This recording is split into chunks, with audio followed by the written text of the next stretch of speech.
And then when I have better light in the morning, we'll take another look at it. All right, I let these guys sit and soak up water overnight. And they kind of opened up just a little bit. They still smell amazing. They look beautiful. There's some little mini calla lilies tucked in here that are still looking a little tight, but everything else looks super fresh and open.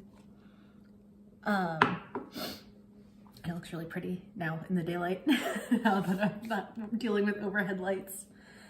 When I trimmed the bottoms of these to put them in the vase, I kept the arrangement bound by, there was a like a thin rubber band around it, like that, just to keep this like really pretty shape.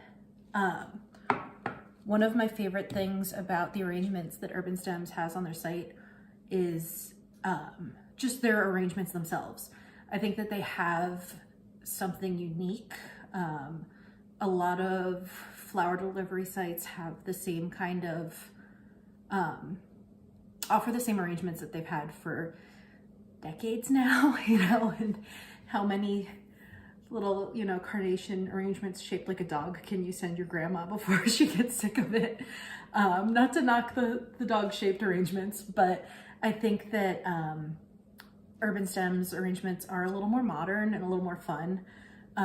They have a ton of variety, both in terms of flowers, in terms of colors, in terms of shape, a lot of stuff with like a ton of texture. They have some kind of single bloom bunches of like tulips. Right now they have peonies, which is super exciting because it means that hopefully we'll see spring sometime soon. And then they have, you know, stuff like this that has a lot of greenery and a lot of texture that I would consider, I would call it almost like a wedding worthy bouquet. I also like that they have some kind of like fun arrangements.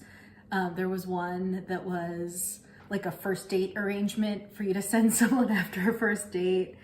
There was one called Devastation that was like dark colored mini calla lilies and black anemones, and it was so cool. I think that that's a